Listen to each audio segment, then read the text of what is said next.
Comunidad, bienvenidos a un nuevo episodio. Hoy 4 historias reales que te harán cuestionar si estás realmente solo en tu casa. Hay ánimas que te protegen contra lo visible, juguetes que cobran vida increíblemente, guardianes espirituales que se heredan desde niños y presencias oscuras que llegan en sueños para amenazar. Si te atreves a escuchar esto, dale like, suscríbete y activa la campanita. Vamos con el primer relato. Hola Dante, te cuento algo que me pasó hace un par de años y que todavía me pone la piel chinita cuando lo recuerdo. Vivo en una casa que está al final de la colonia, la última antes de que empiece el campo abierto.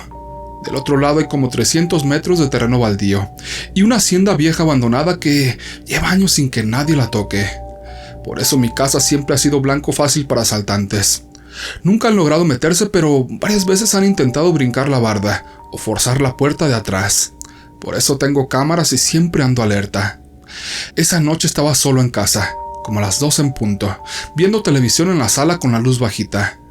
De repente, al cambiar el canal, escuché unos golpes en la pared que da a la calle. Eran fuertes. Me quedé quieto por un segundo, con el control en la mano, y luego agarré el celular para abrir las cámaras en vivo.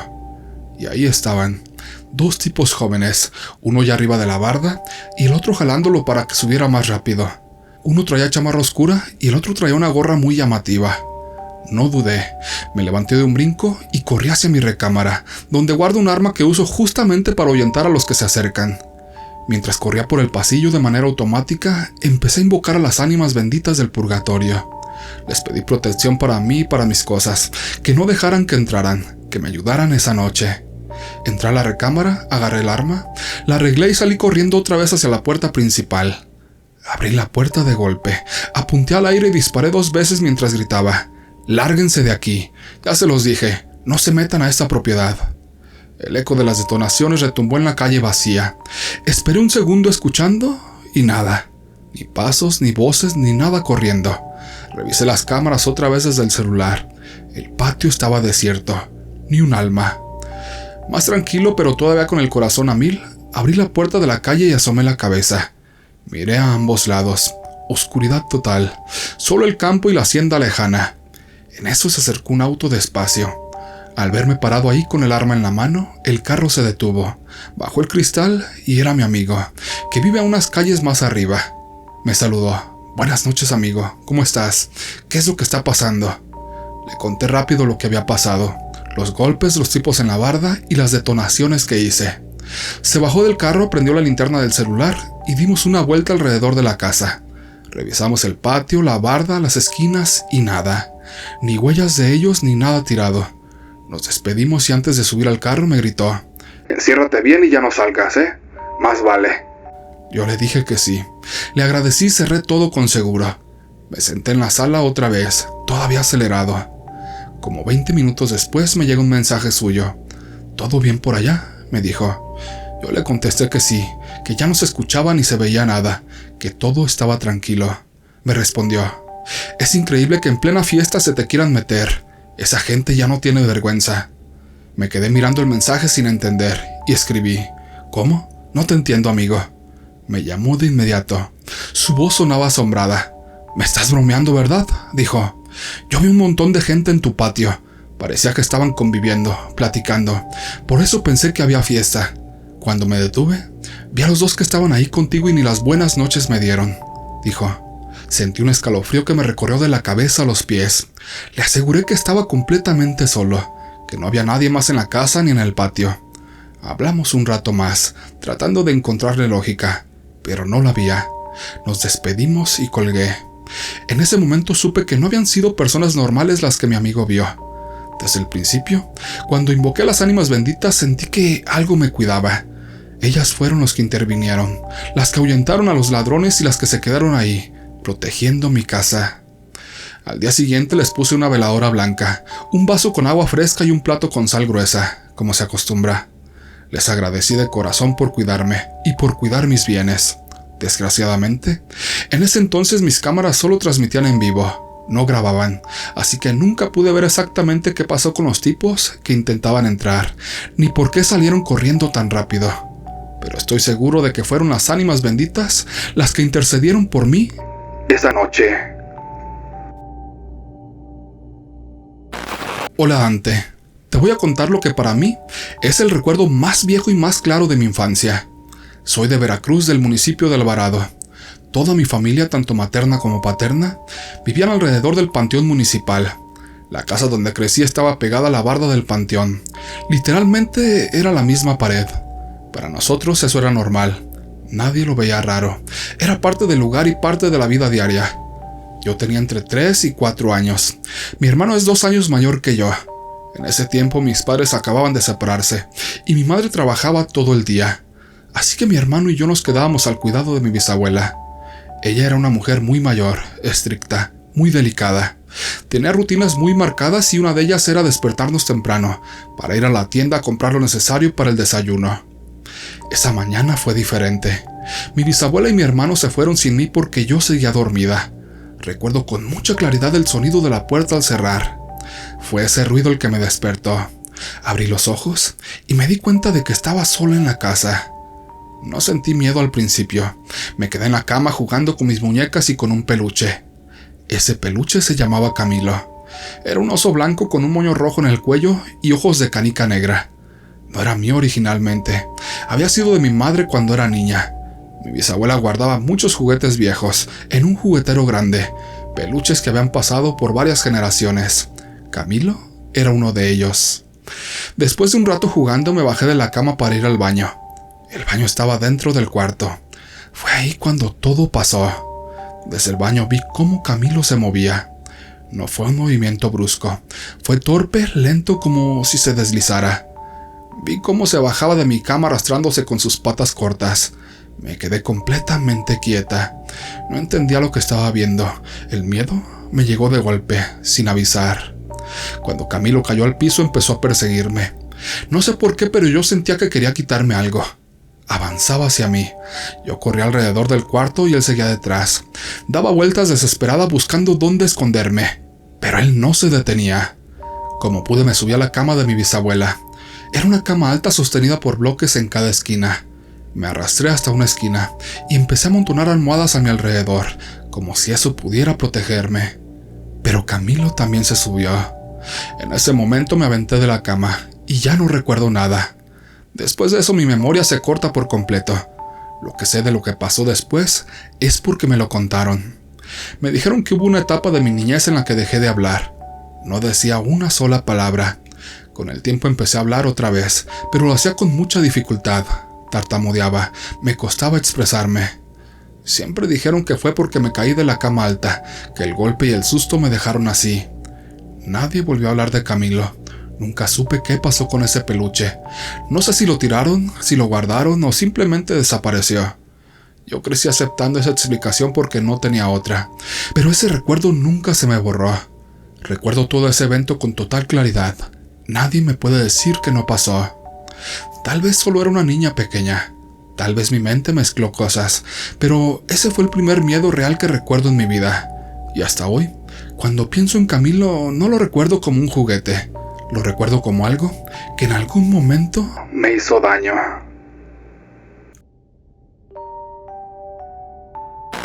Hola Dante. Creo que por parte de mi abuela paterna se heredó algo que en mi familia siempre se llamó un don o un guardián. Desde niño crecí escuchando eso, aunque en ese tiempo no entendía bien qué significaba. Cuando tenía alrededor de 6 años, mis padres me dejaban con ella durante las vacaciones. Pasaba semanas enteras en su casa, y era ella quien se encargaba de cuidarme. Recuerdo que por las mañanas mi abuela me quitaba todo, y revisaba mi cuerpo con mucho detalle. En ese momento yo no lo veía como algo raro. Era un niño y confiaba en ella. Días después me decía que lo hacía porque había brujas y porque yo debía estar protegido. Decía que había personas que podían hacer daño sin tocarte, solo trabajándote en lo espiritual. Una de las experiencias que más se me quedó grabada pasó un día que regresábamos de traer aguamiel de los magueyes. Mi abuela acostumbraba a cuajar leche para hacer queso. Era algo cotidiano en su vida. Ese día me sentó sobre sus piernas, sacó un pañuelo rojo y comenzó a hacer nudos en él. Mientras lo hacía, murmuraba oraciones que yo no conocía. No eran rezos que yo hubiera escuchado en la iglesia. Eran palabras distintas, dichas en voz baja. Conté 12 nudos. Mientras lo hacía repetía algo que ella llamaba la Magnífica, al derecho y al revés. Yo no entendía nada. Solo sentí una mezcla de miedo y curiosidad. Cuando terminó me dijo que después de eso iba a caer frente a mí un ave, un cochino o algún animal, y que ese animal se convertiría en persona. Según ella, sí podría saber quién era la bruja, y no debía asustarme cuando eso pasara. Mi abuela se consideraba la matriarca de varias generaciones de parteras, curanderas y personas que, según la familia, sabían cazar brujas. En mi familia siempre existió la creencia en el nahualismo y en personas que podían ver cosas que otros no. Se hablaba de ello con naturalidad, como si fuera parte de la herencia familiar. Conforme fui creciendo, me decían que cuando una bruja o un brujo me veía, se fijaban mucho en mí. Decían que después entraban en pánico porque ellos podían ver lo que yo traía. Yo no sabía exactamente a qué se referían, pero notaba que algunas personas me observaban de una manera rara, como con cuidado o recelo. En las noches, según lo que escuché con los años, intentaban quitarme ese don que decían que se me había dado desde niño. Con el tiempo mi camino cambió. Me hice cristiano. Aún así hay personas que me buscan para que ore por ellas, sobre todo en hospitales. Accedo, pero no me gusta hacerlo con frecuencia. Después de rezar me pasan cosas. Empiezo a ver como flashes, rostros que identifico como brujas, aunque son personas que en la vida cotidiana tienen trabajos normales y vidas comunes. No me gusta orar por la gente porque después siento que entro en batallas muy fuertes. En sueños, muchas veces me veo peleando con entidades que identifico como demonios o brujas. Las enfrento y forcejeo con ellas y despierto muy agotado. Lo más inquietante es que tiempo después, cuando me los encuentro en la vida real, noto enojo en su mirada, como si supieran que puedo hacerles daño y defenderme. De joven sufrí mucho. Siempre sentí que absorbía energías negativas. Soy una caja que todo lo recibe. Eso me llevó a malos hábitos y a etapas difíciles en mi vida. Pero con los años aprendí a cuidarme más. Hoy vivo de una manera muy retirada. Me considero casi un ermitaño. Mi mundo es espiritual y mi refugio es la fe. Trato de prepararme desde el Espíritu Santo, buscando sabiduría para mi vida, como dice Romanos 7. No busco peleas ni batallas, pero soy consciente de que mi historia desde niño siempre estuvo marcada por algo que nunca terminé de comprender del todo. Familia, gracias por haber llegado hasta aquí. Como siempre, ya casi terminamos esta noche llena de misterio. Ahora viene el último relato, uno que aún deja preguntas abiertas y que sigue resonando en quien lo vivió. Respira profundo. Vamos con la cuarta y última historia del día. Hola Dante. Quisiera que me ayudaran porque estoy muy confundida. Yo la verdad soy una mujer muy escéptica. En mi vida han pasado cosas raras, sí, pero nunca las he llevado más allá de pensar que fue mi imaginación. Hace 2 años tuve 2 sueños que han sido los más horribles que he tenido. Entre el primero y el segundo, mi vida empezó a descomponerse. Hubo peleas muy fuertes con mi esposo, discusiones que no tenían sentido, hasta que llegamos a separarnos por un tiempo. Todo se fue dando de una manera rara, y todo se salió de control. En el primer sueño yo estaba en una estación de autobuses, esperando. De pronto apareció un exnovio de hace más de 10 años. Me saludó y me invitó a ir a una casa. Yo le decía que me daba gusto verlo, pero que no podía acompañarlo porque llevaba prisa. En el sueño él insistía, me jalaba, y yo sentía que no podía hablar ni defenderme. Terminé llegando a esa casa contra mi voluntad. Era una casa grande y antigua. Al entrar vi 2 recámaras. En una había una mujer sin ropa que me invitaba a acercarme. La reconocí de inmediato. Era una chica que en la secundaria me había hecho la vida imposible. Alguien que me había lastimado mucho. Me sentí incómoda y retrocedí. En ese momento vi a mi ex también sin ropa. Salí corriendo de la casa, con un miedo que se sentía demasiado real. Afuera él seguía insistiendo de que me regresara. Después, dentro del mismo sueño llegué a la casa de mi madre. Me senté y le dije que estaba muy cansada. Vi a mi hijo ahí, y a otra persona más. Cuando volteé hacia la pared noté una cruz. Eso me llamó mucho la atención porque mi madre no es de cruces ni de santos. En ese instante sentí algo raro en el cuerpo. Al voltear la cabeza, sentí como si se me torciera hacia atrás antinaturalmente. Empecé a sentirme demasiado mal. Mi madre se acercó y me preguntó qué me pasaba. Me tomó de los brazos y en ese momento sentí como si algo oscuro me absorbiera por dentro, como si yo misma me hiciera pequeña dentro de mi propio cuerpo. Dejé de ver y solo escuché una voz distorsionada que le decía a mi madre que no me tocara, que yo le pertenecía. Yo con mucho miedo empecé a decir que no era bienvenido, que se largara. Sentí dolor en el cuerpo y justo cuando iba a gritar, mi esposo me despertó. Me despertó sujetándome muy fuerte, tanto que me lastimó. Yo estaba sudando, llorando y completamente alterada. Le pregunté qué pasaba y él me dijo que yo estaba gritando mucho, pero que lo que más lo asustó fue que estaba en la orilla de la cama, con la mitad del cuerpo afuera, balanceándome. Me quedé fría y me puse a llorar. En los días siguientes pasaron cosas raras en la casa. Se movían objetos, se escuchaban pasos en las escaleras, como si alguien bajara y subiera corriendo. Una semana después tuve el segundo sueño. En ese sueño estaba en un cuarto con ventanales grandes. Había una silueta sobre mí. Pensé que era mi esposo, pero no. En el sueño esa presencia tomó a mi hijo y me lo ofreció de una forma horrible, como una amenaza. Yo gritaba y quería levantarme, pero no podía ni moverme. Me desperté otra vez en la orilla de la cama y esta vez sí caí al suelo. Me golpeé muy fuerte y empecé a llorar. Fui directo a la cuna de mi hijo y lo vi dormido. Todo estaba en silencio, hasta que escuché un susurro muy clarito que me dijo, ¿hazlo tú o lo hago yo? No supe qué hacer.